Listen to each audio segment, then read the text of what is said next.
Hey everybody, and welcome back to my channel for episode 3. Today we're going to get into the 8 top things to know about having a hospital birth.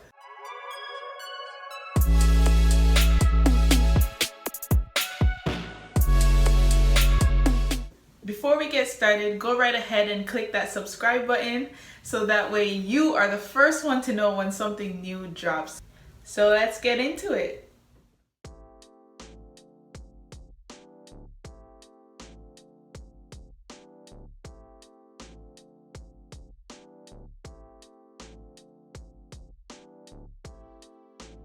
So if you're pregnant and you're thinking of having a hospital birth, I want you to stop.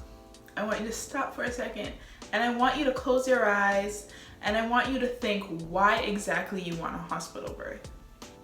So let's just take a second. Okay, so you probably are considering a hospital birth mainly because of fear. You fear something's gonna go wrong.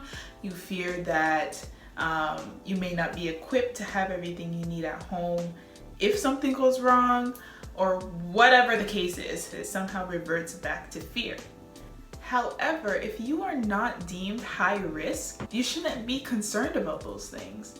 You should not be worried about anything going wrong. You should not be worried about what could go wrong, because the more fear you have, the more hostile energy that you have, is the more your labor is prolonged anyways. So whether you're at the hospital or at home, if you are tense and scared, then your experience is going to be tense and full of fear. So whether you're high risk or not, and you are dead set on having a hospital birth, I suggest you have a thorough birthing plan. Of course, you want to leave room for your situation to change. Like, anything could happen. You could go in thinking you're going to come out with 1 baby, and then you end up with 2. My God! Anything could happen. Be sure of what you want. You want to make sure you know what you want. You want to make sure you get what you want. Does that make sense? I hope so. So number 1, the glucose tolerance test. If you have had to take this test, then you know you probably had to drink that big glass of orange yucky sweet juice in order to get your sugar tested to see if you have gestational diabetes. So what is gestational diabetes? Gestational diabetes is diabetes that has been diagnosed for the first time during pregnancy. So just like other diabetes, gestational diabetes affects the way the cells in your body uses sugar, aka glucose. So gestational diabetes can cause some serious health concerns. Because of an elevated blood sugar, mothers with gestational diabetes are at higher risk for preeclampsia and preterm births.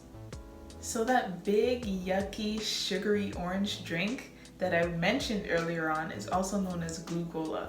This is a drink doctors give pregnant women to test their blood sugar to see if they have gestational diabetes. However, the drink itself may just be as damaging as the gestational diabetes. Glucola contains about 50 grams of sugar, a lot of artificial flavors and colors, high fructose corn syrup, glucose from corn, and GMO products. Some glucolas contain BVO, which is also known for brominated vegetable oil. BVO is known to interfere with thyroid functioning, your body, so your body fat, your brain, your liver, and other organs. Oh, and also your breast milk. This test is known to have a series of side effects, such as nausea, vomiting, bloating, diarrhea, headaches, dizziness, fatigue. It just goes on. This test is apparently considered safe. So what are your rights surrounding this test? So you certainly have the right to read the label of the drink before agreeing to drink it and do the test. You also have the right to not be screened for GDM and to choose your preferred screening method. There's a few other ways that you can get tested without taking that glucola. You can definitely consider a hemoglobin A1C test. It is a simple blood test that doesn't require you to ingest anything prior or beforehand. You can also try something like the jelly bean test, which is where you eat 28 jelly beans, which is equivalent to 50 grams of sugar. You can also easily find where to get GMO-free jelly beans. Number 2, no eating during labor.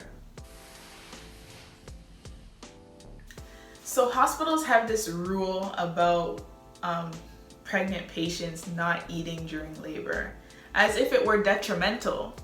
It's not. Women could be in labor for up to 3 days. Imagine not eating for 3 days and your body is doing so much work. Like, you need the energy. Where are you gonna get the energy from to do all that work without eating? Ice? Ice is not going to cut it. You need to eat. So hospitals coming out with this rule of not eating during labor is actually ludicrous. The only reason why they have deemed patients not to eat during labor is in the case that they may need a C-section, and then that can cause vomiting and nausea because of the food. But if you are not at high risk, then there's no need for you not to eat during labor. Studies have shown that there is no harm for women to eat during labor. And you could see that in the link below. I will attach the evidence-based information that there is no harm for mothers to eat during labor. In fact, studies have shown that mothers who had eaten and drank during active labor have had shorter labors by about 16 minutes. So what I do for my clients when they are in active labor and having a hospital birth, because I find that clients really rely on doctors and nurses' opinions, I guess because they have the medical background, although they do not follow evidence-based practices. I just respect their choice in listening to their doctor or their nurses. And what I do is I provide labor aid. So it's basically energy boosters within the drink, and it's like a clear fluid. So I get them to make that at home so they're able to bring it with them to the hospital and they can drink that throughout their active labor period. If you are at low risk and you wanted to eat during early labor or active labor, you actually have the right. It's really your choice. Number 3, inductions. Inductions are such a long process. If you do not need to do an induction, don't do it. Scheduling an induction based on your doctor's availability takes so much away from your birthing experience. And it also takes so much away from your baby. So like I said, inductions are such a long process. Your body is literally being pumped with synthetic hormones that forces your body and forces your baby out before your baby's even ready to come out. It's a different case if you're actually in labor and you have been in labor for such a long time and your baby is still high and not coming out. Then it's completely different to get induced further, because at the end of the day your body's already in labor. But to be induced before you're in labor, without any complications, without any risks, it's actually unnecessary. Also keep in mind, during this process of induction, you're not allowed to eat.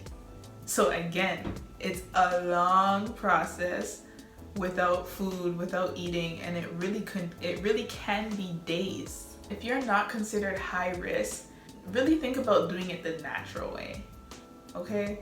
Really think about your health and your baby's health in the long run. Either way, again, it's your choice. You have the right to your choice, and your midwife and your doula should support you either way. You also do have the right until your baby's ready, and not just based off of your doctor's availability. Number 4, cord clamping and cutting. The blood from the umbilical cord is so important for your baby's well-being. Doctors are so quick to clamp or cut the umbilical cord from the baby, denying the baby of those extra nutrients that actually make a difference. It really does. Just that little bit of time, getting that little bit of extra blood from the cord to the baby makes a big difference. And I'm going to tell you how. When the cord is delayed in clamping, the baby is able to receive more blood volume and an increase in iron, which is super important for that baby's brain development. You have the right to delayed cord clamping, and you also have the right to a lotus birth, which I will talk about coming up in my next couple episodes on this channel, so look out for that. So have you ever wondered what they did with your cord blood if you didn't delay your clamping, or your placenta after you've given birth? That brings us to number 5, your cord blood and your placenta. For the most part, your placenta and your cord blood or your umbilical cord, they kind of go to medical waste. Some people do donate their cord blood and their placenta. So you do have the right to donate your cord blood and your placenta. You do have the right to give your cord blood to your baby, where it should belong to anyways. And you do have the right to keep your placenta.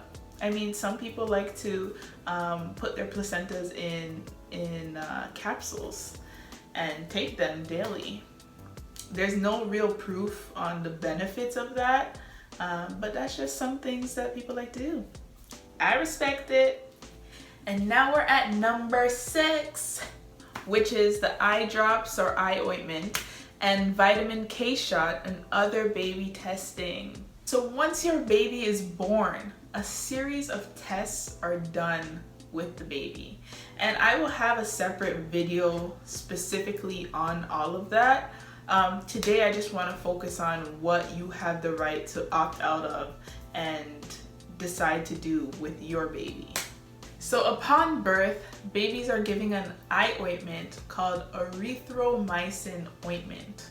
So this ointment is to prevent blindness that can be caused from bacterial infections given to the baby during birth. Typically, this is caused by mothers who have tested positive for gonorrhea and have given a vaginal birth. Or even a C-section. I think they still do it during the C-section, after a C-section as well. Do all babies need to do this? The answer is no. If you do not have gonorrhea, or you've never had gonorrhea, then you actually have the right to opt out of getting this done. You also have the right to opt out of the vitamin K shot, or you could actually give the vitamin K orally. The vitamin K is important for the clotting of the baby's blood. Number 7, your nurse.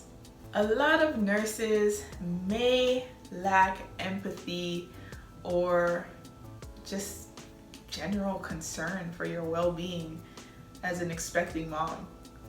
But we have to understand, they're under a lot of pressure. They have many clients to see, many patients who are going through the same thing as you're going through. They're running back and forth, they're seeing everybody, they're working 12 hours. It's kind of hard for them to kind of juggle, but at the same time,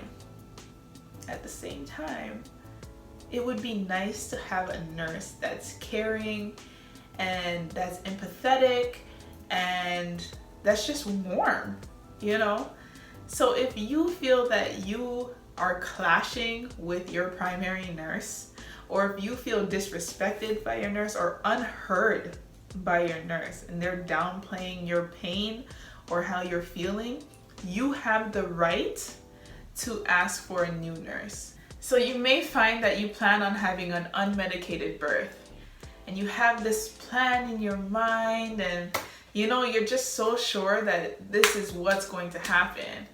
And you get to the hospital and they're trying to downplay what you want and kind of coerce you into getting the epidural, into getting the medication, into getting whatever makes their life easier as nurses and doctors.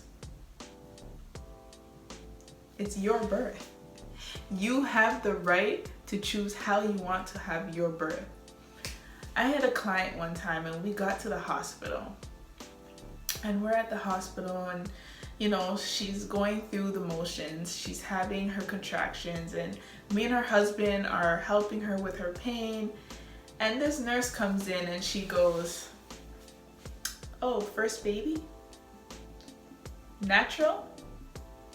No medication? Good luck." Oh, hell no! I mean, who asked you?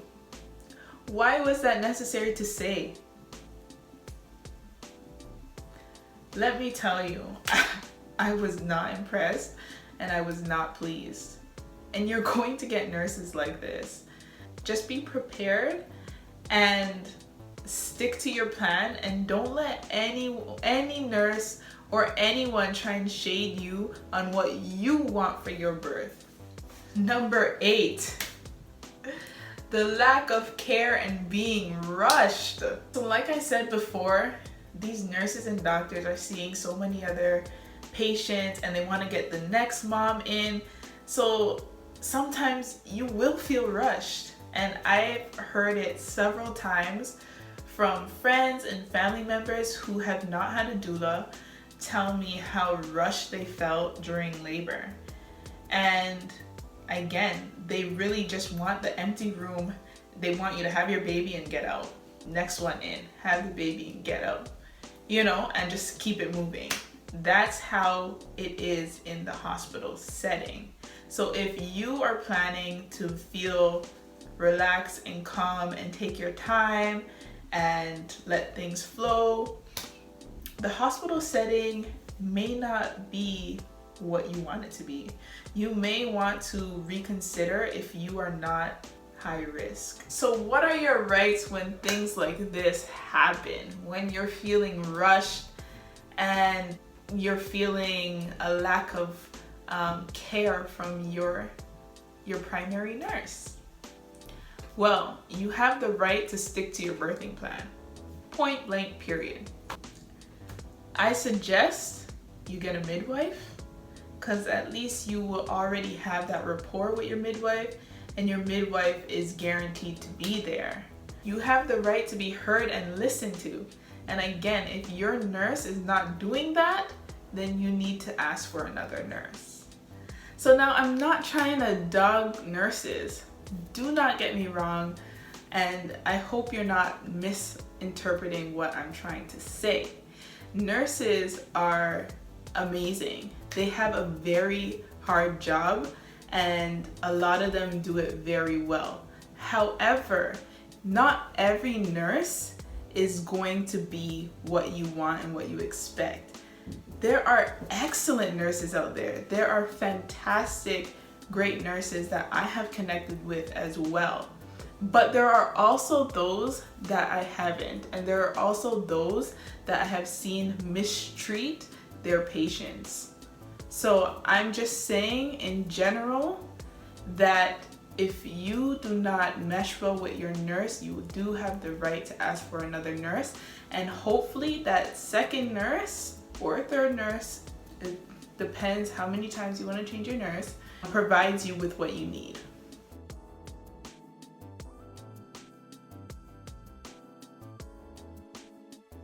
So this week, our Black-owned business that we are going to shout out today and show some love is called the Curl Lounge. The Curl Lounge is a hair salon located downtown Toronto at 623 Kingston Road. They specialize in all hair patterns and all curl types, so make sure you check them out. Follow them on Instagram at the.curl.lounge. Don't forget to subscribe and click that like button and comment below. Let me know what you thought about this video. Let me know what I can do better, what you want more of, and I shall deliver. Alright queens, that's all we have for today. Until next week, stay beautiful.